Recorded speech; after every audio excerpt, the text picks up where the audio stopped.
what's cooking? Something smells good already here. We are doing a creamy garlic Parmesan sauce with chicken and some egg noodles on that. So what I've got going inside my pan right now is about half a cup of butter. Fourth a cup of butter, and then I'm just letting it saute in the mushrooms here. Go with any kind of mushrooms you want, the whites, the portobellos, whatever.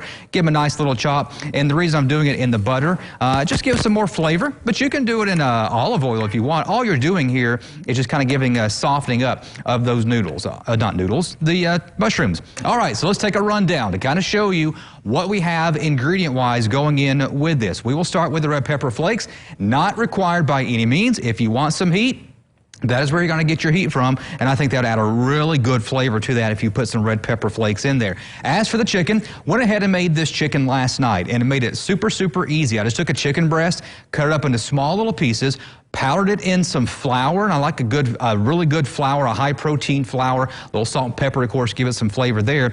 Let that kind of deep fry in some olive oil, just a little bit. I didn't do a whole lot of olive oil with that. And then we're going to use some garlic powder here in just a moment. We're also going to do some chopped spinach as well. We're going to kind of add that chopped spinach in there last. We don't want to get too soggy, but also not as crunchy. Just to kind of give it some really good look there. And then some grated Parmesan cheese. If you want to go with an Italian blend, I don't see a problem with that by any means. And yes, I did mention we're using garlic powder. I'm also going to use garlic itself, as well as some heavy whipping cream, as well as some chicken broth. Now that you the mushrooms here have been going for about a minute, close to 2 minutes with this butter, kind of softened up, if you will. So what we're going to do now is we're going to start adding some of our ingredients. So we've got the garlic. Let's go ahead and get that in there because you always want your garlic to simmer just a little bit, your minced garlic. That will begin to pull out that flavor as well. Try not to splash anything on you because that was actually hot. That hit my finger just now. Luckily, it didn't burn. It was just hot.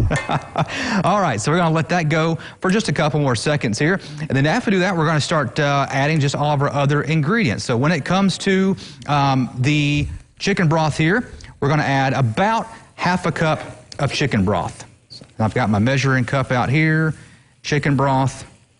There we go, about 1/2 cup there. Looking good. All right. As for the heavy whipping cream, because it's going to kind of make things a little bit thicker for us because we're making a sauce here, so it's going to have to get a little thicker. We're going to take some heavy whipping cream, but with the heavy whipping cream, we're going to add more than what we did with the chicken broth. We're going to add 2½ cups. I didn't want to mess two things up, so I just did the ½ cup, but we're going to add a full cup there of the heavy whipping cream. Now I'm going to begin turning my heat on high so that starts getting everything nice and warm. Then what I'm going to do is I'm going to go ahead and add in my cheese. When we add the cheese in here, that does several things. Of course, it adds flavor, and that's why I like the Italian blend of cheeses. You can go and freshly grate the Parmesan or whatever cheese that you want. I'll recommend Parmesan, maybe Asiago, but I like the Italian blend because you're getting like 3, 4, 5 different types of cheeses in there to give it even that much more of really good flavor to it. Now, as for the garlic powder here, you know, maybe just go about, no, not that much. Who took it off? Who took the thing off the top there? Well, I hope Ron likes garlic because we're going to have a lot of that in there now. But that's okay because I know Ron loves his garlic. All right, so we're going to continue stirring that in. Now I'm going to add my chicken into this. And again, all I did was dice up some chicken breast, powder it with that flour, shake it up in there, and then after that, just put it into that olive oil. And what I did with that olive oil, by the way, I got that pan as hot as my stove would allow it to happen. And with that being the case, that puts a really good sear on that chicken. And the sear itself gives a lot of flavor. Sear is really good. I mean, you may say, that looks a little on the burnt side. It's a fine line of done to burnt, and a good sear is right there in between.